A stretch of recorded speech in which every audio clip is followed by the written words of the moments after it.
I'm going to go over a book today. I'm going to go over The War of Art by Steven Pressfield. Super rad book. So if you've ever been held back by procrastination, fear, or self-sabotage, this is the book for you. It goes into the hidden forces of resistance that distract you from your progress.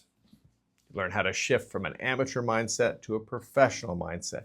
Embrace your inner foolishness for greater creativity and tap into the depths of your unconscious mind for unparalleled inspiration. It's perfect for entrepreneurs, writers, artists, musicians, or anybody else with a creative spark. So it could be for you. It's set to ignite your passion, equip you with the tools to overcome any obstacles in your creative journey. So get ready to unlock your potential and revolutionize your approach to your work and to your passion. So let's go. Have you ever had a brilliant idea? One for a book or for a business or a project that you love? You were so incredibly excited about this new opportunity and you just simply couldn't wait to begin to work on your new project. And as the days and the weeks started to slip by, that one amazing idea that once felt so foolproof just sat there untouched, feels like a powerful and unseen force is like holding you back, a barrier that's consistently like making you resistant to take that first step. It's a subtle voice whispering convincing things into your mind to slow you down, to wait until tomorrow. What if that feeling wasn't laziness, but universal resistance that every single creator, entrepreneurial person is ultimately ready to confront? In his book, Pressfield finally names the internal enemy that we all face. He simply just calls it resistance. Now we can look at the inner source of resistance and look at the inner voice that's sabotaging our inner dreams and our ambitions. We're going to go over the critical difference between an amateur and a professional. That's essential for mastering your craft, knowing how to do that, how to help you truly show up. We're going to go over that, his book, on how to overcome that every day. So let's go. Idea one, a resistance. He names it, this force called resistance, that is a barrier that rises up whenever you're facing important work. It's tricky because it hides in a lot of places: procrastination, self-doubt, fear, endless distractions. Resistance is that voice that says, I'll do it tomorrow, when we know that we should be doing it today. He's the master of convincing us to delay, especially when something truly matters. The closer a project is to our heart, it's almost the stronger the resistance comes. It knows our vulnerabilities and it attacks us right where we're the weakest. It's a strategic and personal enemy that lives inside of our head. He loves to play mind games and come up with ideas to convince us, to tell us that we don't have what it takes to succeed. He convinces us that we're working hard and with filling up our time with menial tasks, so we feel productive, but we don't really accomplish anything. The key to success is to understand this resistance, understand its tricks, then we can begin to fight back effectively. The goal is not to fight back ultimately against it. We just got to learn how to keep moving forward with our work, one day at a time. It's a daily fight, but we want to maximize our full potential, not let this invisible force define us or hold us back. So there's something also called the Muse, an ancient guiding force of creative force, whispering creative force and energy into the entrepreneur. It's a deep internal force. You've got to learn to invite it into your work rather than to simply command it or control it. But you have to engage it. You've got to have it, give it respect and be committed to it. Be open and ready for it whenever it decides to appear. So we've got to show up and be ready to work with it consistently.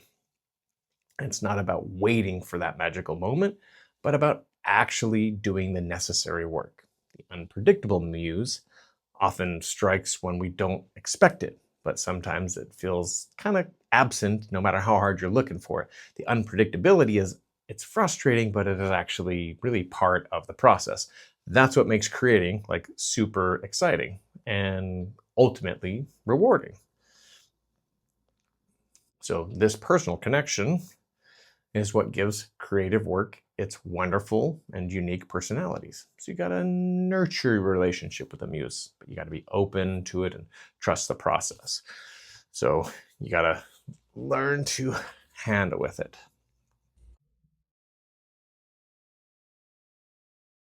The next one would be fear. Fear is simply a warning. It's a red light telling us to return back to the safety of what we already know. But what if we reframe it not as a warning, but a compass, kind of pointing you definitely to what your soul actually needs? The fear you feel about a venture is almost how important it is. The more fearful you have, almost the more importance it has. It kind of flips the whole script. Instead of running away from what scares you, you're meant to turn and walk directly towards that thing. Fear is means you're on the edge of your abilities. It's a clear sign of your boundary and your territory that's essential for your growth. Just because you're feeling scared doesn't mean you're weak or unprepared. It means that you're confronting something that could be truly transformative. Embracing fear doesn't make it easy. It still requires a lot of courage to overcome that and take your first step forward. Amidst these infinite choices, your fear is a guide that can help point to the path to move forward, find your soul's true purpose. It's a sign that you're on the right track, heading towards your most authentic work and your truest self.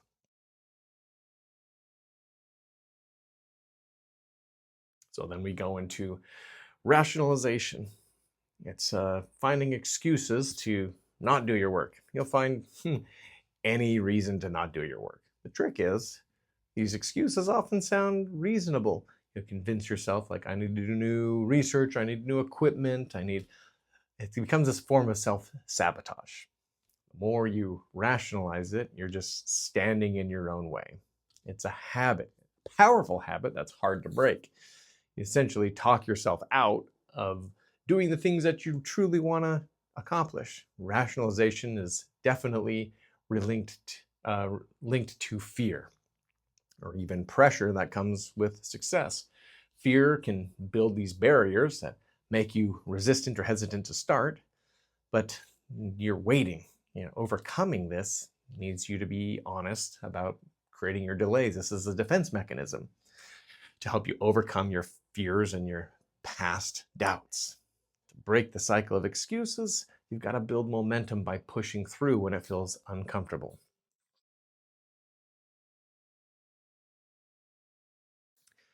You're going to face criticisms, and that's a challenge for anybody. When you create, you risk your work not being well received by others. That can be tough to handle. Criticism and rejection also feel pretty personal, especially when you poured your heart into something. It's truly disheartening when you get criticism. You can feel hurt or angry or even question your skills or worth in the process. There's a lot of self-doubt that can become a powerful negative force inside of you.